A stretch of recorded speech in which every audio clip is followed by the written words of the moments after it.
A despreocupação humana com as coisas espirituais. Sermão pelo Rev. João de Mendonça Lima. Enquanto ao homem, os seus dias são como a erva, como a flor do campo, assim floresce. Passando por ela o vento, logo se vai, e o seu lugar não será mais conhecido. Salmo 103, 14, 15. Vivemos nesse mundo como se aqui tivéssemos de viver para sempre, preocupados unicamente com as coisas terrenas. Somente estas têm valor para nós. A constante preocupação que temos pelo futuro restringe-se ao futuro de nossa existência atual, como se não existisse o ilimitado porvir da vida que começa logo depois da morte. Os pais, cuidando da educação dos filhos, têm em mente a preparação dos mesmos para alcançarem posições que lhes garantam uma vida isenta de privações. Mas a vida em que pensam é apenas a vida transitória que termina com o perecimento do corpo físico. Quando chega o momento de cuidar do casamento de uma filha, empenham-se para conseguir o que chamam de partido vantajoso, isto é, um marido cuja situação lhe assegure um futuro livre de cuidados materiais e, se possível, a abastança e as elevadas posições sociais, não importando quais sejam as condições espirituais desse bom partido. Os rapazes, por sua vez, quando pensam no futuro o fazem apenas com a preocupação de conseguir uma vida folgada neste mundo. Cobiças e riquezas, os cargos de projeção, as dignidades, a fama, a popularidade, são pretendidas para lhes proporcionarem um futuro brilhante e gozarem os prazeres do mundo. Os ricos e os poderosos somente se preocupam em conservar e aumentar sua riqueza e seu poder, pouco lhes importando as necessidades alheias. Os pobres anseiam permanentemente sair de sua pobreza para gozarem, pelo menos, um pouco dos prazeres que tanto invejam quando observam a vida dos que não sofrem as suas privações. De manhã à noite, a preocupação de todos nós, com raras exceções, é a vida do mundo, o futuro que teremos no mundo, os prazeres do mundo, a situação da família no mundo. O mundo, sempre o mundo, como objetivo único de todos os nossos sentidos, pensamentos e atos. No entanto, basta abrirmos um jornal para nos certificarmos do quanto é precária, transitória e sem garantias a nossa existência terrena.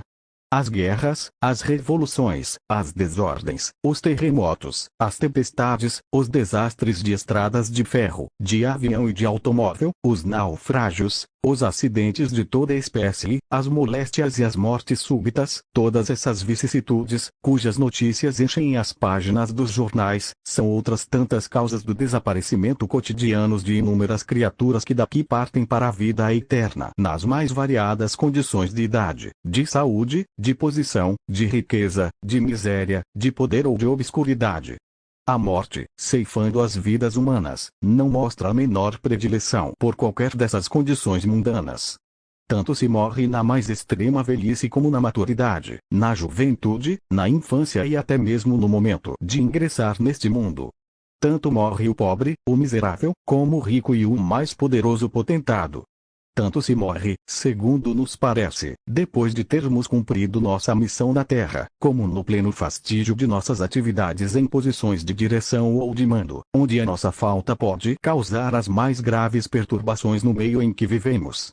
Tanto se morre depois de uma doença prolongada e grave, como em estado de perfeita saúde. Tanto morre o pai que, desaparecendo, deixa a família na miséria, como o indivíduo solitário e inútil, cuja morte ninguém sente. Por tudo isso, a sabedoria popular afirma que a única condição necessária para morrer é estar vivo. A palavra faz frequentes referências à incerteza da hora em que deveremos comparecer perante o Juiz Supremo, para dar conta do que fizemos sobre a terra. Quanto ao homem, os seus dias são como a erva, como a flor do campo, assim floresce. Passando por ela o vento, logo se vai, e o seu lugar não será mais conhecido.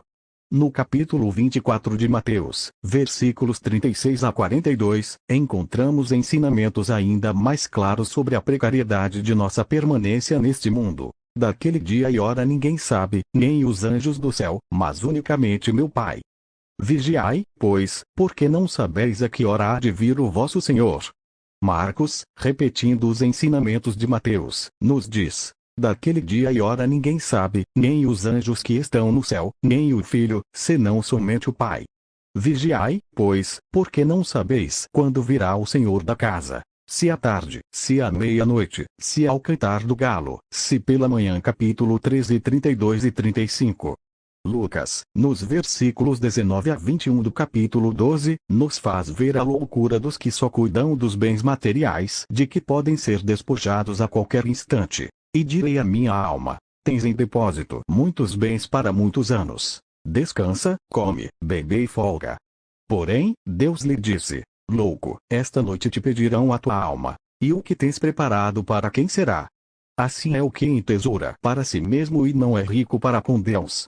E com todas essas provas da instabilidade de nossa situação no mundo, com todas essas provas evidentes de que a cada momento pode chegar para nós a hora da partida para a vida eterna, para um mundo em que teremos de viver não apenas algumas dezenas de anos, mas séculos e séculos, sucedendo-se indefinidamente pela eternidade afora. Com todas essas provas, repetimos, não temos a menor preocupação de reservar pelo menos alguns minutos por dia para pensar na sorte que teremos quando chegar o momento fatal, o momento que chegará infalivelmente para cada um de nós, o momento supremo que tem a aterradora denominação de morte.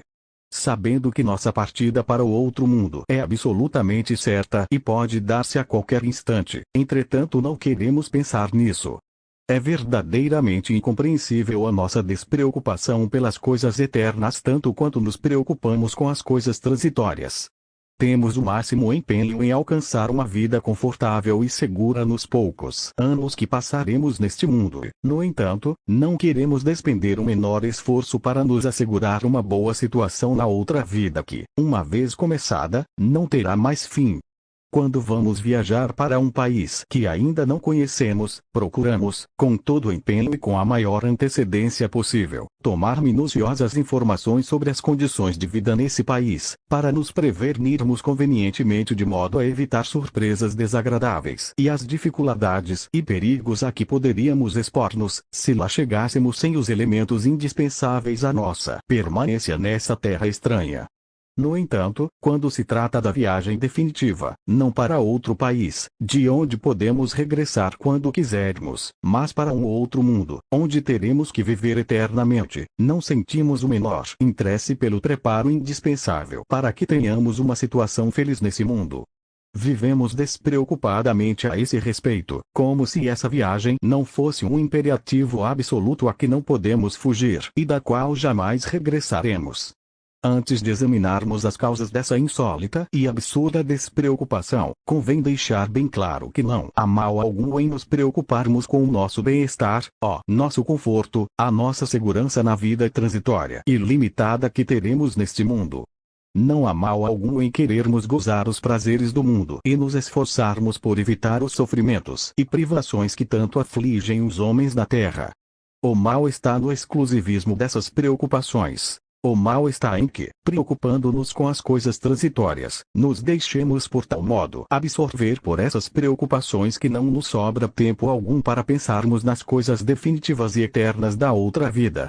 De onde provém essa completa absorção pelas coisas materiais? Quais as causas desse erro fatal? A causa primordial é, sem dúvida, o predomínio do amor de si e do amor do mundo, os quais, dominando a nossa vontade e obscurecendo o nosso entendimento, nos tiram o gosto pelas coisas espirituais e não nos deixam enxergar além do horizonte limitado da matéria. O amor de si e o amor do mundo são as fontes infernais de onde fluem todos os males do homem. Enquanto não conseguirmos dominá-los pela regeneração, eles continuarão a nos afastar de tudo quanto é espiritual, não nos deixando ver o absurdo de concentrarmos todas as nossas atividades na luta pela felicidade transitória deste mundo, quando o nosso verdadeiro interesse está em alcançarmos a felicidade eterna que só se encontra no plano espiritual. O amor de si nos leva a considerar o nosso eu como o centro do universo, em torno do qual queremos que gravitem tanto as pessoas como as coisas que nos cercam. O amor do mundo nos conduz ao gozo dos prazeres mundanos com exclusão de qualquer consideração de ordem espiritual, resultando daí o abuso e a perversão desses prazeres, que vão se tornando cada vez mais grosseiros até se transformarem em gozos puramente sensuais e corporais. o egoísmo, o orgulho, a vaidade, o amor da dominação, o assassínio, o ódio, a irascibilidade, a maledicência, a calúnia são outras tantas modalidades ou descendência do amor de si. O adultério, a concupiscência, a luxúria, a depravação do gosto e dos costumes, o roubo, a hipocrisia, a infidelidade, o ciúme, o desassossego, a inquietação pelo dia de amanhã, a falsidade, o vício da embriaguez, a paixão pelo jogo, o vício dos entorpecentes, a gula, são manifestações mais ou menos graves do amor do mundo. Qualquer dos males acima enumerados traz como primeira consequência o obscurecimento de nossa visão espiritual e o desgosto por tudo que a ele se opõe. Assim, o interesse pelas coisas espirituais e o amor pela verdade só podem despertar em nós depois que tivermos vencido esses inimigos de nossa vida espiritual. É a existência desses males largamente difundidos no mundo que explica a despreocupação humana por tudo aquilo que diz respeito à vida futura. O remédio para essa doença mortal do espírito é o estudo da palavra, tanto do Antigo e do Novo Testamento como, especialmente, do Novíssimo Testamento, constituído pelas obras da doutrina celeste da nova Igreja. É somente pelo estudo da verdade e por um sincero desejo de mudar de vida, cumprindo em nossa conduta os mandamentos da lei de Deus, que poderemos chegar a vencer os nossos males e sair desse estado de verdadeira inconsciência ou apatia espiritual em que perigosamente nos encontramos. A doutrina nos ensina, entretanto, que, por nós mesmos, somos incapazes de lutar contra o mal, porque ele constitui, por assim dizer, a própria essência do nosso eu. Mas nos ensina também que, apelando para o Senhor com sinceridade e persistência, Ele nos dá a força de que necessitamos através das verdades que se encontram em Sua palavra. É na palavra que devemos ir buscar as armas com que conseguiremos destruir os inimigos de nossa alma. É na palavra que encontramos a luz que curará a nossa cegueira espiritual e que nos fará ver o absurdo e o perigo da situação a que fomos conduzidos pelos males do amor de si e do amor do mundo, com a preocupação exclusiva pelas coisas materiais e o completo esquecimento das coisas espirituais. A palavra nos ensina que podemos ser chamados para o outro mundo a qualquer instante que, por isso, precisamos estar constantemente vigilantes, para que não sejamos apanhados de surpresa, isto é, sem a conveniente preparação para a vida eterna. Essa preparação se faz pela luta contra o mal à luz das verdades que devemos procurar frequentemente na palavra. Nós, que nos julgamos membros da nova Igreja e que temos a aventura de conhecer a sua doutrina celeste, podemos imaginar que estamos isentos dessa acusação de sermos despreocupados com as coisas espirituais.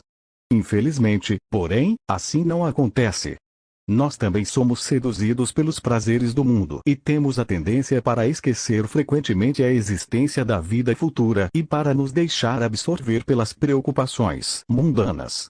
Qual de nós poderá afirmar, em sã consciência, que jamais se deixou arrastar pelo caminho do mal, depois de ter conhecido as verdades da nova Igreja? O perigo está mais na sedução dos prazeres do mal do que no desconhecimento da verdade. Tais prazeres é que constituem a maior ameaça à nossa vida espiritual, pelo seu poder de sedução e pela força irresistível dos gozos que proporcionam. A força do mal está exatamente no prazer que o acompanha. Sabemos que o jogador inveterado se deixa arruinar pouco a pouco, queimando no fogo dessa paixão a sua honra, a sua dignidade, o seu futuro e, o que é pior, o futuro de sua família, dominado pelo prazer infernal que acompanha esse vício. Tal prazer é tão forte, tão poderoso, que faz o viciado esquecer tudo o mais e o leva ao suicídio quando descobre que não dispõe mais de recursos para manter o vício. Vede o adúltero inveterado que, dominado pelo irresistível prazer do mais infernal de todos os males, que é o amor do adultério, esquece a esposa, os filhos, o respeito à sociedade e aos mandamentos do Senhor e se atira a uma vida dissoluta. Começa por destruir o seu próprio lar e prossegue destruindo outros lares, semeando a infelicidade e a desgraça, até encontrar a morte física em uma aventura mal sucedida e a morte espiritual ao entrar no outro mundo. Vede o ébrio habitual que, dominado pelo prazer da embriaguez, vai de queda em queda, descendo todos os degraus da abjeção humana, sacrificando a tal prazer tudo o que prezava antes de cair no abismo do vício. Vede o governante empolgado pelo prazer do amor da dominação.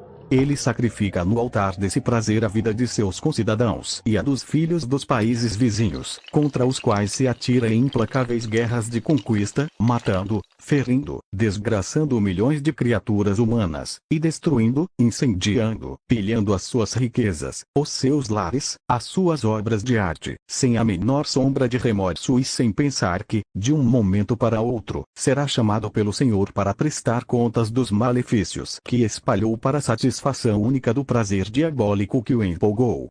Os exemplos acima, que poderiam ser multiplicados indefinidamente, são suficientes para nos convencer de que o prazer do mal é a maior ameaça que pesa sobre a nossa vida espiritual, sobre a vida espiritual de todos os homens, inclusive daqueles que se abrigam dentro das poderosas muralhas da Cidade Santa, a Nova Jerusalém, a nova Igreja do Senhor. Sim, nós também temos os nossos males ainda não vencidos e estamos, por isso, sujeitos à infestação, à sedução de seus prazeres. Somente uma vigilância constante e um apelo muito sincero à proteção do Senhor é que poderão nos preservar de praticar o mal, vulneráveis como somos a seus prazeres infernais.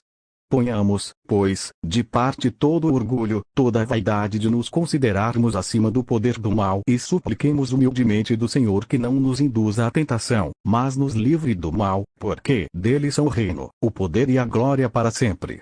E tenhamos bem presente a admoestação que ele nos faz nos versículos 34 a 36 do capítulo 21 de Lucas. Acautelai-vos por vós mesmos, não aconteça que os vossos corações fiquem sobrecarregados com as consequências das orgias, da embriaguez e das preocupações deste mundo, e para que aquele dia não venha sobre vos como um laço. Porque há de sobrevir a todos os que vivem sobre a face da terra. Vigiai, pois, em todo o tempo, orando, para que possais escapar de todas estas coisas que têm de suceder e estar em pé na presença do Filho do Homem. Amém. Lições. 1. Salmo 103, Mateus 24, 36 a 44. 2. Lucas 21, 34 a 36.